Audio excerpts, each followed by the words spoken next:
Жешка есен за членовите на највисокото тело во правосудниот систем. Не само оценувачката мисија на Европската унија, туку и министерот за правда Кренар Лога им диша во врат на членовите на судскиот совет, кои треба да понесат одговорност за непостапување во клучни предмети. Тој веќе најави, сите нерегуларности на советот ќе бидат јавно објавени.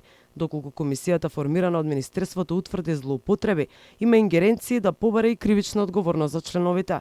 Од Министерството за правда го чекаат извештај од оценувачката комисија на ЕУ, која во септември по втор пат ќе влезе во советот. Она што е известно е дека по извештајот членовите на советот ќе мора да понесат одговорност, дознава Алфа од неофицијални извори во Министерството за правда.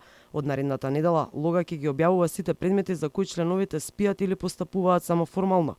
Комисијата од правда за проверки на АКМИ системот веќе утврдила нерегуларности со управување на АКМИ системот во 4 судови во Македонија. Во Берово, Крушево, Кратово и Куманово, според министерот Лога и извештаите на комисијата, се изземале суди од такми системот, не се архивирале предмети и се чувале во подрум.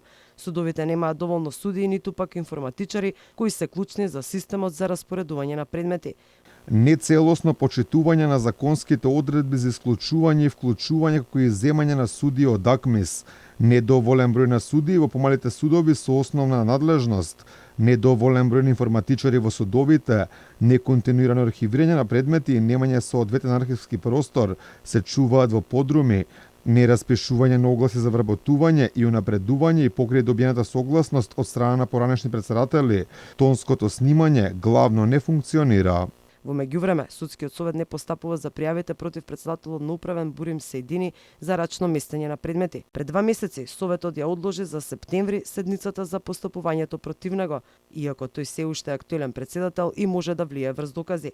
Ни за скандали го тресеа судскиот совет, а меѓународниот фактор впири впрз во членовите и нивното постапување. Министерот Лога ги нарекува нелегитимни и бара нивно распуштање, а Европската унија допрва ќе има комплетната слика преку извештајот на оценувачката комисија која ја чешла работата на советот.